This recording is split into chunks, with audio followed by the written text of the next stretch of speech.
దేవుని యొక్క పరిశుద్ధ లేఖనముల నుండి ఒక వాక్య భాగాన్ని మనం పఠించుకుందాము. కీర్తన గ్రంథము 39వ సంకీర్తన ప్రారంభ వచనము.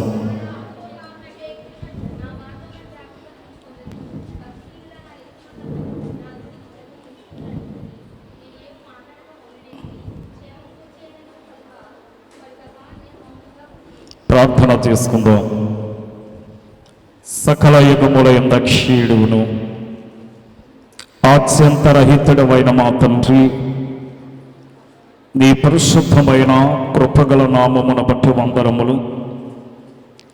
ప్రభా, గత నెల నీ శరీర రక్తములను పుచ్చుకుని ఇదిగో ఈ నెల నీ శరీర రక్తముల కొరకు మేము ఎదురు చూచుచూ ఉండగా ఈ నెలంతయో మమ్మను కాసి కాపాడి నిన్ను స్తుతించే గొప్ప ధన్యత దీవెన మాకు ఇచ్చినందుకు అనేక వందనములు.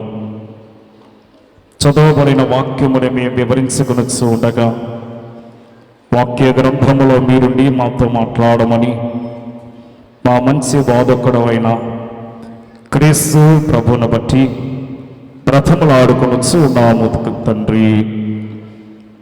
దిద్దుకును నిన్ను నీవే దీర్ఘకలవు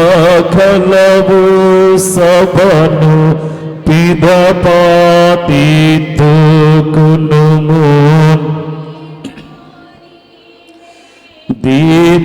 దీర్ఘకలవు సభను పిదపాతిద్దుకునినా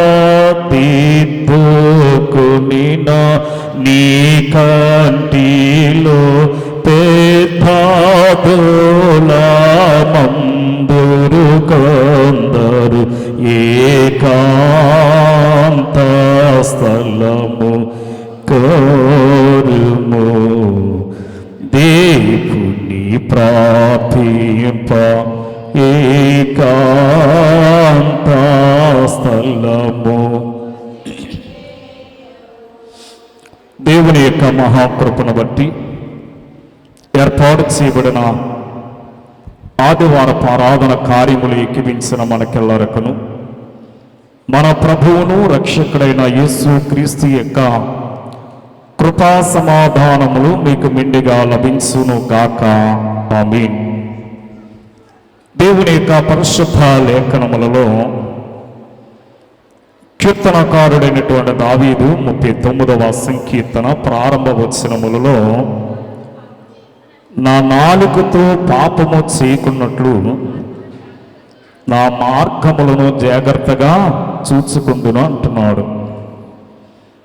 ఇది నా యొక్క ప్రసంగాంశము జాగ్రత్త అనగా మన యొక్క జీవన విధానములు లేక మన యొక్క బ్రతుకులో ఎంత జాగ్రత్త కలిగి మనము జీవిస్తే అంత మంచిది. ఒకవేళ అజాగ్రత్తగా మనము నడిస్తే అపాయము మనకి తటస్థిస్తాదేమో. నేను ఒక ప్రశ్నాస్తాను మిమ్మను. ఇంచుమించు దాదాపు అనేక యాండ్ల నుండి మనము దేవుని యొక్క వాక్యమును వింటూ ఉన్నాము. అయితే ఆనాడు ఫరో ఐగుప్తు దేశాన్ని పాలించేటప్పుడు దేవుని చేత ఏర్పాటు చేయబడినటువంటి మోషే అహరోనులైన వారు ఫరో వద్దకు వచ్చి, అనగా వారు చేసినటువంటి సూచక క్రియలలో మరి అహరోను గారి యొక్క కర్ర, మోషే గారి యొక్క కర్ర, రెండు కర్రలను మనం చూస్తూ ఉన్నాము. ఈ రెండు కర్రల్లో ఏ కర్ర తక్కిన పాముల్ని మింగివేసింది? బాగా ఒకసారి వాక్య భాగానికి వెళ్దాం. నిర్గమాకాండము 7వ అధ్యాయము 11వ వచనములో బాగా గమనించండి. రాజైన ఫరో తన విద్వాంసులను మాంత్రికులను పిలిపించి ఐగుప్తు దేశంలో ఉన్న శకటగాండ్రులు కూడా తమ మంత్రముల చేత అలాగనే చేసిరి. వారిలో ప్రతివాడును తమ కర్రలను పడవేసినప్పుడు అది సర్పమాయను. కానీ బాగా గుర్తించండి, అహరోని యొక్క కర్ర వారి కర్రలను మింగివేసినది. మరి ఏమన్నారు మీరు? కనుక మనము దేవుని యొక్క వాక్యాన్ని ఎంత జాగ్రత్తగా వింటున్నాము, ఎంత అజాగ్రత్తగా వింటున్నామో మన యొక్క ప్రశ్నే మనకి జవాబిస్తూ ఉంది. ఎందుకంటే దేవుడు మోషేతో మాట్లాడాడు. 4వ అధ్యాయము 3వ వచనములో అప్పుడు ఆయన, మోషే, ఇదిగో నీ చేతిలో ఉన్న ఆకరని నేల మీద పడేయి అంటున్నాడు. అతడు దానిని నేల మీద పడవేయగాని అది పామైపోయింది. మరి ఇక్కడ మనం గమనించినట్లయితే మోషే గారు వేసినటువంటి ఈ కర్ర ఏమవిందట? సర్పమవింది. మోషే గారు వేసినటువంటి ఈ కర్ర సర్పమవుతే మరి అహరోను గారు వేసినటువంటి ఆ కర్ర కూడా సర్పమవింది. అంటే 2 కర్రలో కూడా ఏమవయట? సర్పములే అవినట్లుగా మనము చూస్తున్నాము.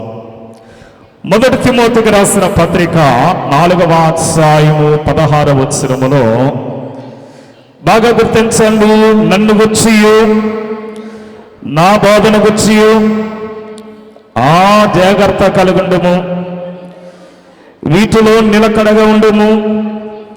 నీవు ఇలాగన చేసి నిన్నును నీ బోధన వినివారిని రక్షించుకునము. మొదట నీకు నీవు బోధించుకునము, తర్వాత ఇతరులకు బోధించము. బోధించుట అనేది చాలా ప్రాముఖ్యమైన విషయముగా మనము చూస్తూ ఉన్నాము. బహుశా ఈ లేఖన భాగంలో మనము ఒక 5 ప్రాముఖ్యమైన విషయములను మనము గుర్తిస్తూ ఉంటాము. ఏమిటదంటే, ప్రవర్తనను గురించి జాగ్రత్త అంటున్నాడు. ఏమిటి ప్రవర్తన? ప్రసంగి 5వ అధ్యాయము ప్రారంభ వచనాన్ని చూసి, నీవు దేవుని మందిరమునకు పోయినప్పుడు ఏం చూసుకోవాలట? మీరేం చూసుకుంటున్నారు? నేను చెప్పండి, మీరు చాలా మంచి వాళ్ళు, నేను బోధిస్తూ ఉంటాను, మీరు చక్కగా మాట్లాడుకుంటూ ఉంటారు. నేను బోధిస్తూ ఉంటాను, మీ ఇష్టానుసారంగా మీరు ప్రవర్తించవచ్చు. కానీ రేపటి దినాన దేవుడే తీర్పు తీర్చే దినాన దేవుడే ప్రశ్నిస్తాడు. అప్పుడు మనం దానికి సమాధానం చెప్పే స్థితిలో మనం ఉంటామా?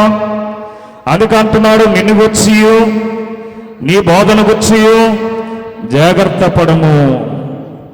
కనుక మనము మన బోధన గురించి మనము జాగ్రత్త పడాలి.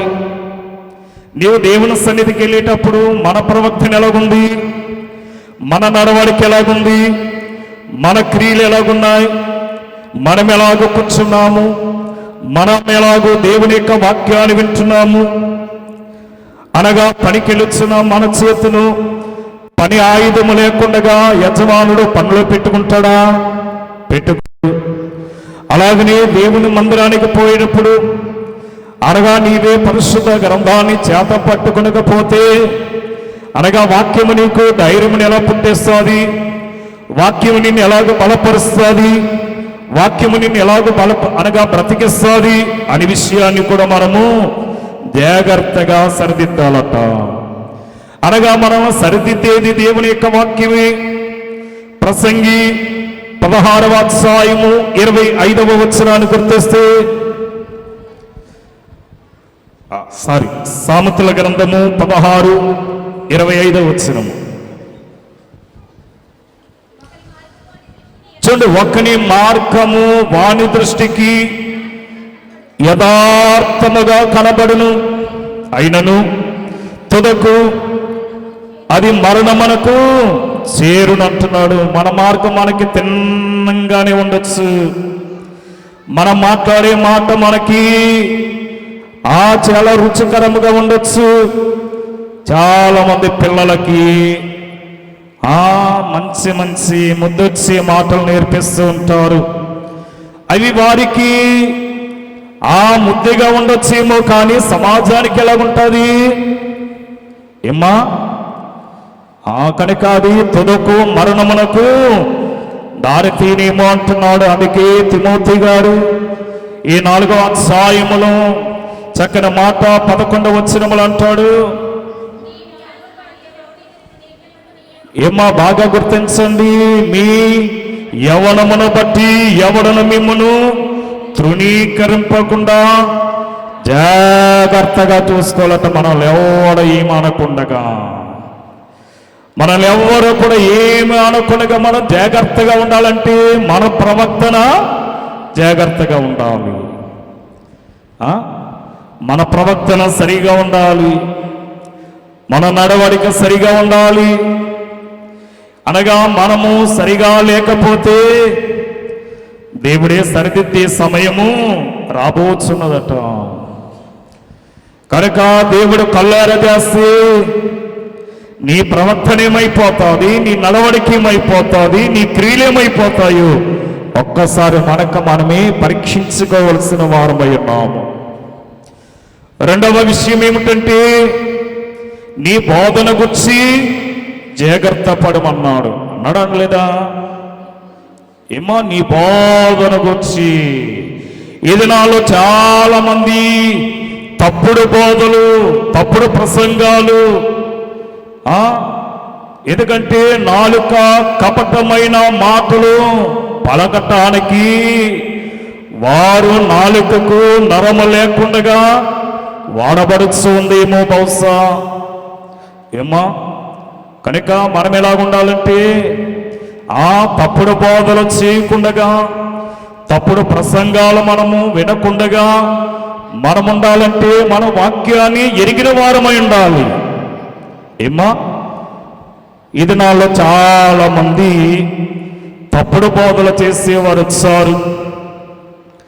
యేసుక్రీస్తు దేవుని కుమారుడు అనే మాటను మనం చూసి, ఈనాడు కొన్ని సమాజముల వారు యెహోవా సాక్షులు వారంటారు, ఇదిగో యేసుక్రీస్తు ఒక ప్రవక్త, ఆయన ప్రవక్తే గాని ఆయన దేవుని కుమారుడు కాడు అంటారు. వాక్యం ఏమంటుంది? ఆయన దేవుని కుమారుడైనాడు. వాళ్ళు ఏమంటున్నారు? ఆయన ప్రవక్త అంటున్నారు. మరి ఇప్పుడు మనము అటువంటి వారు మన సమాజములోనికి, మన గ్రామములోనికి, మనలోనికి వస్తే మరి వారిని మనం ఏం చేయాలి?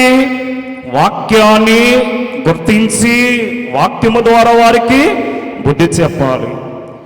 అందుకే దిద్దుకునము నిన్ను నీవు దిద్దగలవు సభను పిదపన్నారు. ముందు నీ వాక్యాన్ని నేర్చుకోలేనప్పుడు వారికి నీవు తిరిగి ఏం బోధించగలవు?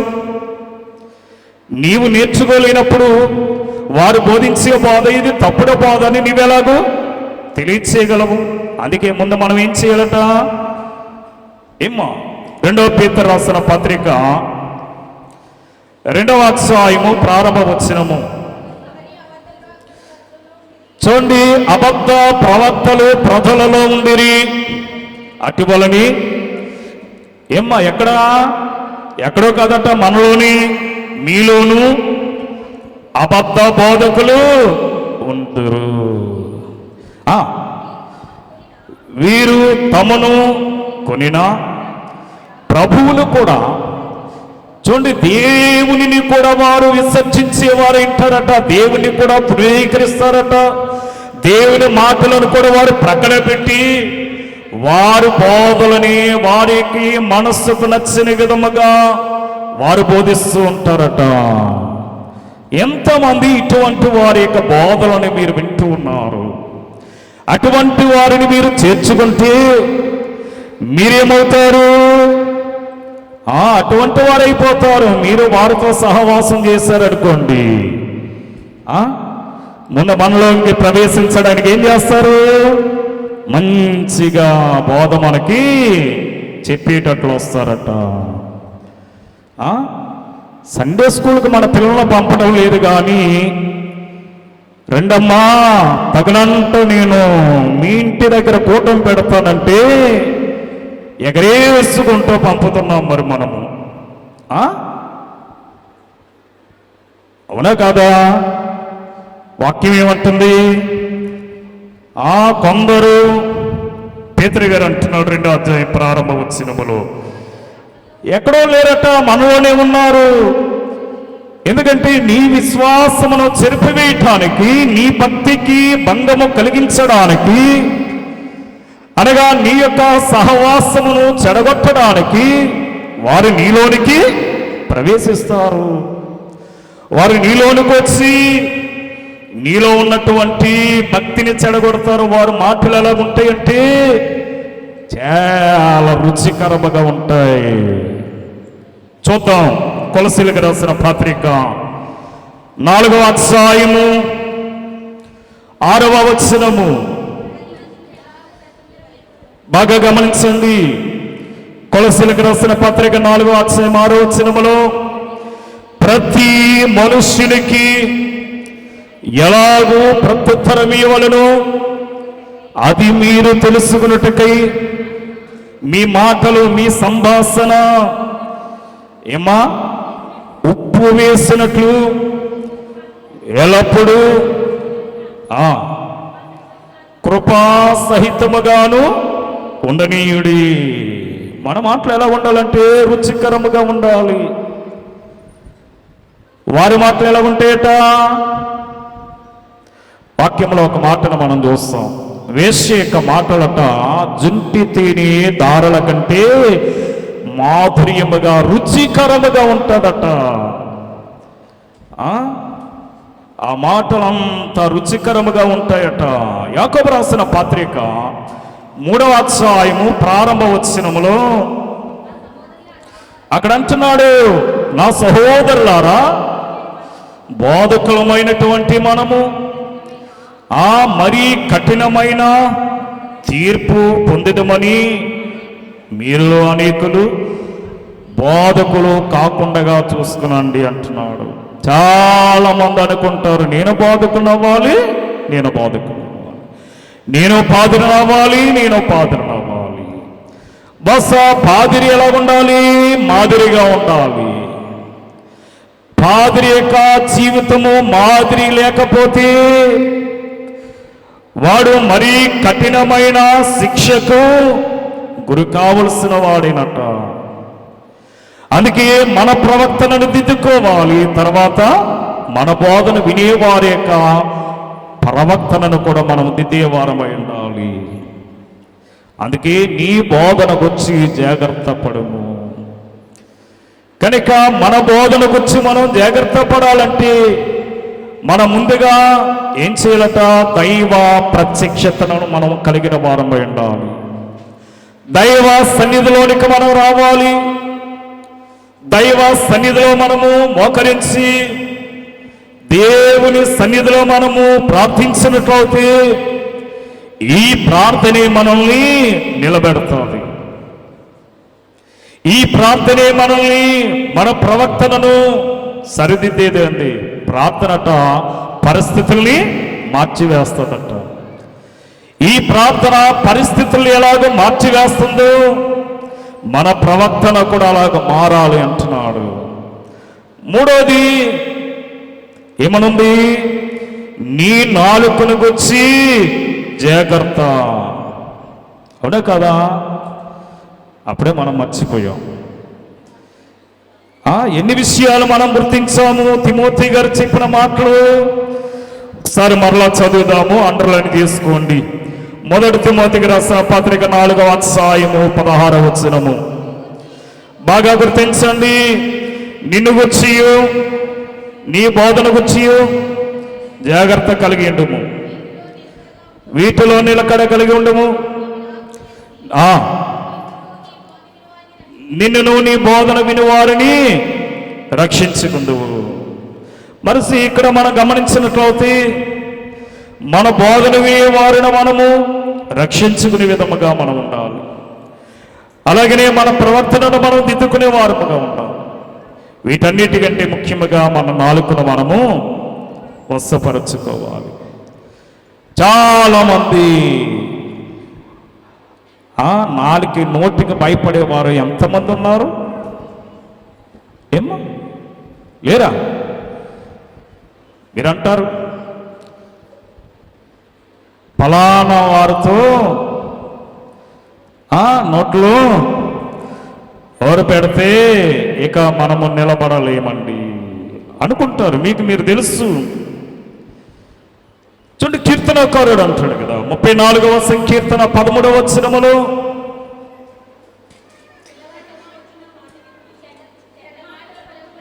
చెడ్డ మాటలు పలకకుండా, బాగా గుర్తించండి, చెడ్డ మాటలు పలకకుండా నీ నాలుకను, కపటమైన మాటలు పలకకుండా నీ పెదవులను కాచుకును, కీడు చేయటమాని మేలు చేయము. ఏం చేయాలట మనము? చెడ్డ మాటలు అంటే పోకిరి మాటలు అంటాము. ఏమో పలకకూడని మాటలు, కపటమైన మాటలు, పైకి ఒకలాగా మాట్లాడి మరలా వేరొక రీతిగా మాట మార్చేవారు. సమాజంలో ఒకలాగా బోధించి బయట మరలా వేరొకలాగా మాట్లాడేవారు. అందుకని ఈ చెడ్డ మాటలు పలకకుండా నీ పెదవులను కాచుకోమంటున్నాడు. ఈవేళ మన నోటిని కాచుకోవాలి. నిర్గమాకాండములో మోషే అంటున్నాడు, దేవుడు పిలిచి, మోషే ఇదిగో నిన్ను నేను ఫరో యొద్దకు పంపిస్తాను రా అంటే, మోషే ఏమంటున్నాడు తెలుసా? అయ్యా, నేను ఫరో దగ్గరికి వెళ్ళటానికి నోటి మాన్యము గలవాడిని, నత్తివాడిని, నా మాట ఎవడు ఆలకిస్తాడయ్యా? అసలు ఇతనుకున్న భయాన్ని బయట పెట్టడం లేదు. ఇతనికి ఏమిటి భయము? ఒకప్పుడు ఐగుప్తు దేశంలో ఉండగా ఒకరిని చంపేశాడు. చంపేసి ఈ విషయము ఫరోకి తెలిసిందేమో అని భయపడి పారిపోయాడు. ఈ పారిపోయిన వాడిని దేవుడేమంటున్నాడంటే, ఎవరిని చూచైతే మోషే పారిపోయాడో వాడి దగ్గరికి నిన్ను తీసుకెళ్తాను రా అంటుంటే వెళ్తాడా? భయము. అందుకని తప్పించుకోవటానికి ఏమంటున్నాడంటే, నేను నత్తివాడిని, మోగవాడిని, నోటి మాన్యము కలవాడిని. మరి దేవుడు విడిచిపెట్టాడా? విడిచిపెట్టలేదు. ఎంత తప్పించుకోవాలనుకున్నా సరే దేవుడు అంటున్నాడు, మోషే నువ్వు అలాగే నిలబడు, నీ అన్నయ్య అహరోను ఉన్నాడు కదా, నీకు నోటికి నోరుగా ఉంటాడు, నీవేమి పలకాలో అది అహరోను పలుకుతాడు అన్నాడు. ఇప్పుడు ఎవరు ఉండాలి అక్కడ? మోషే నిలబడాలి. ఏమో మోషే సుందరుడు. మోషే, అందుకే ఆ తల్లి అక్కడ ఉంటుంది, మోషే సుందరుడైండట చూసి. మోషే సుందరుడు, యేసుక్రీస్తు సుందరుడు. అంటే మోషేకి యేసుక్రీస్తుకి దగ్గర వడంబడిక మనకి కనబడుతూ ఉంది. ఇశ్రాయేలీయుల యొక్క రక్షకుడు మోషే, సర్వలోక రక్షకుడు యేసుక్రీస్తు. ఇశ్రాయేలీయులకు నాయకుడు మోషే, సర్వలోకానికి నాయకుడు యేసుక్రీస్తు. అందుకే ఇక్కడ మనం గమనించినట్లయితే మోషే ఎంత తప్పించుకోవాలనుకున్నా దేవుడు మాత్రము విడిచిపెట్టలేదు. యాకోబు రాసిన పత్రిక 3వ అధ్యాయం 5వ వచనము.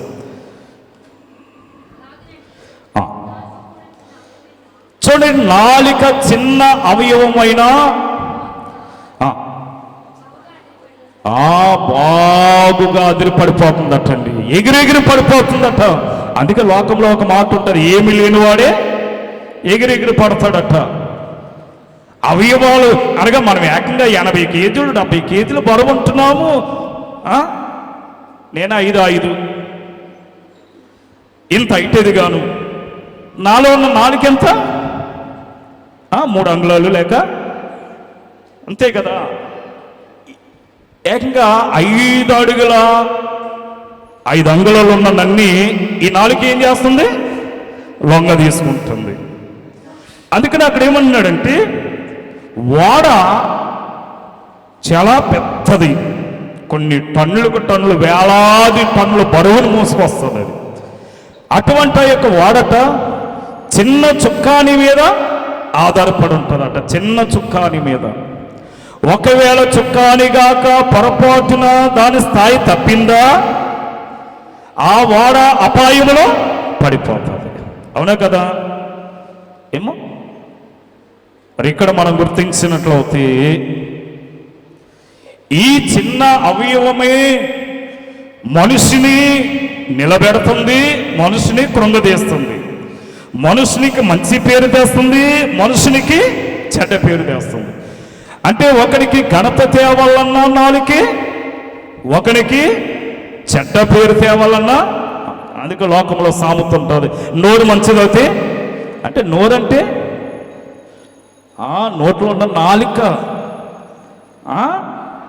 నోరు మంచిదవుతే ఊరు మంచిదవుతుందట. ఏమ్మా, నోరు మంచిదవుతే ఊరు మంచిదవుతుంది. అందుకనే అయ్యగారు కీర్తనలో చక్కని మాట అంటారు, నీవాడు ప్రతి మాట నీవు మరతువు కానీ, నీవాడు ప్రతి మాట నీవు మరతువు, దేవుండు మరాచునా తీర్పుండు. ఏముందట? నువ్వు పలికేయచ్చు, ఎవరో లేరు కదా నీ ఇష్టం వచ్చినట్లుగా నీవు ఒక మనుషుని వంక పెట్టి నువ్వు మాట్లాడవచ్చు, లేకపోతే మనుషుని నీవు ద్వేషించవచ్చు, లేకపోతే మనుషుని నీవు శపించవచ్చు, నీ ఇష్టం వచ్చినట్లుగా నీవు పలకొచ్చు. కానీ నీవు పలుకు ప్రతి మాటకి కూడా ఒకేనొక దినాన తీర్పు ఉందని విషయాన్ని మర్చిపోకూడదట. ఒకవేళ నీవైనా మర్చిపోతావేమో, కానీ ఇదిగో దేవుడు మాత్రము మర్చిపోడు. దేవుడు మర్చిపోయే దేవుడు కాడు.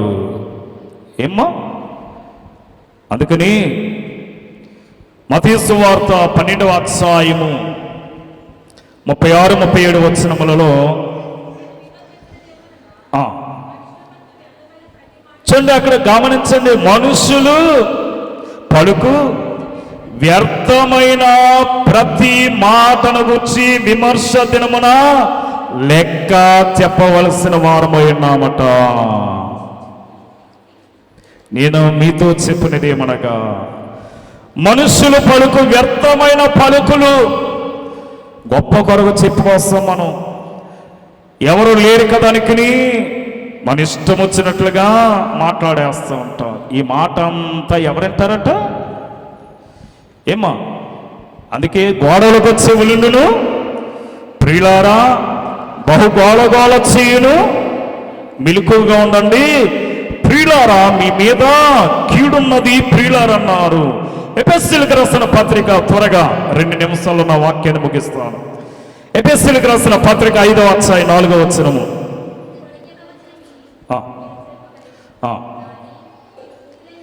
చూడండి ఏమంటున్నాడు అక్కడ. బూతులు మనం మాట్లాడితేనే బూతులు స్టార్ట్ చేస్తారు కొంతమంది. మరి వాక్యం ఏమంటుంది?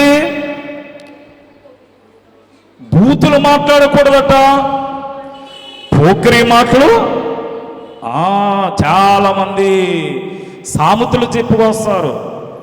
చెతకారంగా మాట్లాడతారు, సరదాగా అన్నానంటారు. ఇవన్నీ కూడా రేపు తీర్పులోనికి వచ్చేస్తాయంటండి. అందుకే దేవా తండ్రి నీకు దినదినాస్తుతులని కీర్తనలో చెడ్డ ఆత్మల మాటలు చెవిని పడనీయవు, గడ్డు పలుకుల మాటలు కట్టేయన్నావు అంటున్నాడు. గడ్డు పలుకుల మాటలు ఏం చేస్తాడట? ఆయన కట్టేసేవాడై ఉన్నాడట. చివరగా నీ దేవుని మందన గుచ్చి జాగ్రత్త పడాలట. అంటే మందనగా సంఘము అపొస్తలుడైనటువంటి పౌలు ఏమా మొదటి కొరింథీయులకు రాసిన పత్రిక 7వ అధ్యాయం 23వ వచనములో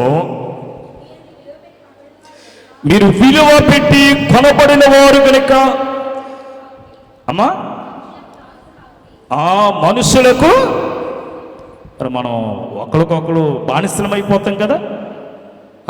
ఇప్పుడు ఆయన ఎంత అంటే అంతండి, అంటే అడు గొయ్యిలో దిగమంటే దిగిపోతాం అన్నట్టుగా దిగుతాడా? నిజంగా దిగలేడు. మాటే వైద్యుడని లూకా గారు అంటారు అపొస్తలుల కార్యములు 20వ అధ్యాయము 28వ వచనములో, దేవుడట తన స్వరక్తమునిచ్చి ఏం చేశాడట? సంపాదించాడటండి. దేవుడు తన స్వరక్తమునిచ్చి సంపాదించాడట. దేన్ని? సంఘాన్ని. ఈ సంఘములో మనం చీడ పురుగుగా బయలుదేరమనుకోండి, మీరే ఏం చేస్తారు? ఈ గోదరు చెల్లిన తర్వాత మరలా విత్తనాలు చల్లుతాం, నారుమడేస్తారు. అందులో ఏమైనా కలుపు బయలుదేరిందనుకోండి, ఏం చేస్తారు? తీసి పడేస్తాం, లేకపోతే ఆ కలుపుకి సంబంధించిన మందు కొడతాం. అప్పుడు అదేమవుతుంది? చనిపోతుంది. అంటే సంఘములో ఈ చీడ పురుగులన్నీ కూడా ఏం చేయాలట? తొలగించాలట. అందుకని అంటాడు, నీ బోధ అధికారంతో నిండినదై ఉండాలట. బోధ ఎలా ఉండాలి? అధికారంతో కూడినదై ఉండాలి. అవునా కదా? ఇటీవల కాలంలో ఇంతవరకు నాకు తెలిసి ఏ నాయకుడు కూడా ఆ యొక్క సమావేశములో యేసు ప్రభు యొక్క ఫోటో పెట్టుకుని, అయ్యా ఇదిగో ఈయన ఒక చెంప కొడితే రెండో చెంప చూపించమన్నాడు. మరి ఈయనేమన్నాడు అని బహుశా యువ నాయకులైనటువంటి రాహుల్ గాంధీ గారి ఆ యొక్క సమావేశములో యేసు ప్రభువును గురించి, యేసు క్రీస్తుని గురించి ఆ యొక్క ఉన్నత అధికారుల యొక్క సమావేశములో ఆయన మాట్లాడితే వారందరి హృదయములలో, వారందరి యొక్క నోళ్లలో యేసు క్రీస్తు అనే మాట వారు పలకటము మనం విన్నాము. వారందరికీ కూడా దేని గుర్తు చేశాడు? యేసు క్రీస్తుని గుర్తుగా చేస్తాడు, జ్ఞాపకం చేస్తాడు. అలాగే మరో నాయకుడు ఇటీవల కాలంలో ఆయన సోషల్ మీడియాలో మాట్లాడుతూ, ఎదుగో యేసు క్రీస్తు మాటలు నాకు చాలా ఇష్టము, నేను క్రిస్టియన్ స్కూల్లో చదివాను, మా టీచర్ చెప్పుకొచ్చింది చిన్నప్పుడు, కనుక యేసు క్రీస్తంతటి మహానుభావుడు మరి ఎక్కడ లేడన్నట్టుగా ఆయన మాట్లాడాడు. ఆయన జనసేన నాయకుడు. కనుక ఇక్కడ మనం గమనించినట్లయితే ప్రతి వాని నోట యేసు క్రీస్తు అనే మాట వారి నోటంట వినిపింపబడుచున్నది. అందుకే ప్రతి వాని నాలుక యేసు క్రీస్తుని ఒప్పుకోవాలట. ఇప్పుడు ఒప్పుకున్నారా లేదా? ఒప్పుకున్నారు. కనుక మనము కూడా బాధ్యతతో కూడినటువంటి ఈ యొక్క బోధలను మనము మన యొక్క మనస్సులో పదులము చేసుకుని దేవుని యొక్క ఆ యొక్క కడవరి దినము అతి సమీపంలో ఉంది కనుక మన ప్రవర్తనను మనం జాగ్రత్తగా చూసుకుని ముందుకు సాగే ధన్యత ప్రభువు మనకెల్లరికూ అనుగ్రహించును గాక. కృపానిధమైన మా తండ్రి, నీకు అనేక వందనములు ప్రభా. ఇదిగో నాయనా, ఈ ఆదివారపు ఆరాధన కార్యములు ఏకీవించిన ప్రతి బిడ్డను కూడా నీ చేతులకు అప్పగిస్తూ ఉన్నాం. వారు దీవించండి, ఆశీర్వదించండి. వాక్యము ద్వారా నాయన వారి యొక్క ప్రవర్తనను మార్చుకోవటానికి నాయనా తమకు తాము దిద్దుకుని నాయన వారి నాలుకతో ఏ పాపము చేయకుండా, వారి నాలుకతో ఎటువంటి నాయన వ్యర్థమైన మాటలు పలకకుండగా నీ మందిరములో గొప్ప సాక్షులుగా జీవించే గొప్ప ధన్యత ప్రతి బిడ్డకు అనుగ్రహించమని యేసు నామములో వేడుకొనుచున్నాము తండ్రి. మరణాత.